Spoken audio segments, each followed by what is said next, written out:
I now will recognize the gentleman from Texas, Mr. Pfluger, for 5 minutes.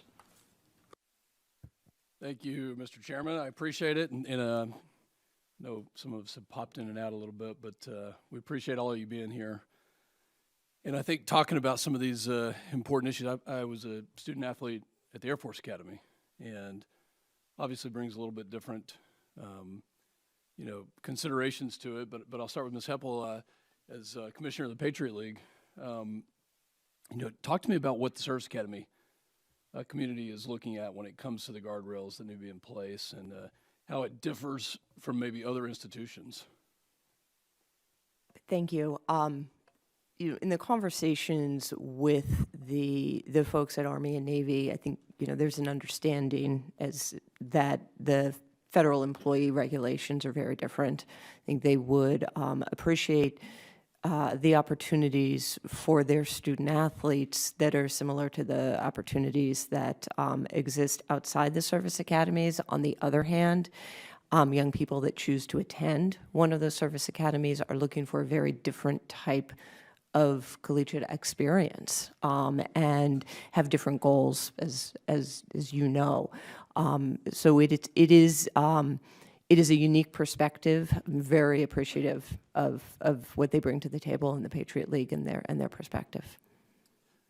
Well, thank you for that, and I think that's right. Mr. Chun, I'll go to you.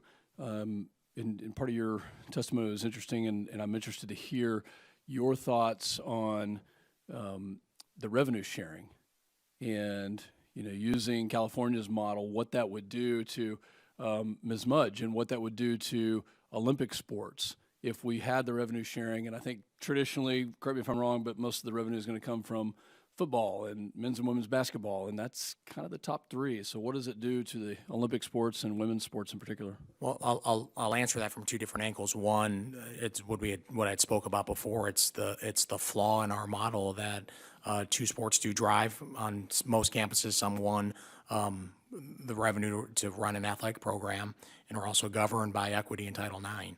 So it provides opportunities for broad-based programming.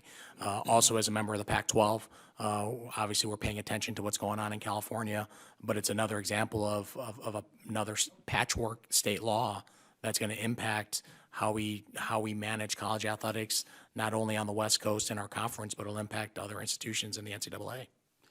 Ms. Mudge, your thoughts on that?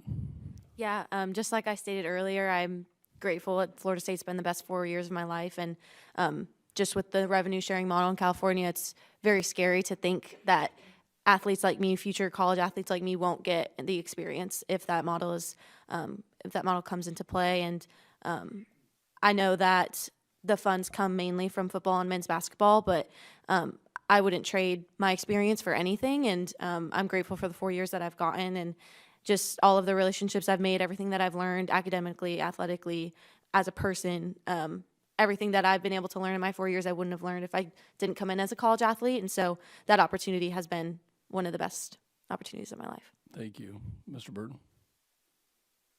Yeah, I share the same thoughts from the employment standpoint. I do think Dr. Stahl does bring up an interesting point in the sense of, college basketball, March Madness, players playing. I think there might be a way to make that work from the revenue sharing standpoint, but I don't think it's an employment deal. I think maybe there's some talk, I think it was Division II or Division III tournament where they gave money to collectives to pay players for NIL. So, maybe that might work. I don't know the answer to that, but I'm 100% against employment to universities, yeah. What, and anybody can answer this, what is the most, I use the term closest alligator to the canoe? What's the biggest threat we face right now if we don't do something at the federal level? And I'll kind of look at Mr. Chun, Ms. Heppel. What if we don't do something now, what is the biggest threat and what will happen? I go to what Mr. Burton said. It's about the employment model.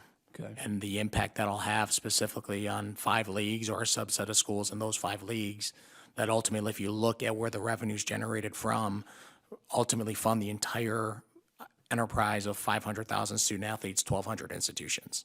So what alarms me is if that path, if the road took us down that path, I don't know how Division II, Division III, and most of Division I exist anymore. I echo that. Overseeing a league where athletics does not generate revenue, revenue sharing is probably not viable, but it does, the concern is around opening the door toward the consideration of student athletes as employees. That would be detrimental. Thank you. I know my time is expiring. Do you think NIL is a good thing for the congressional baseball game? Yeah, okay, good. I like that. I'm going to have to consider that. We do play one game a year. Mr. Chairman, I yield back.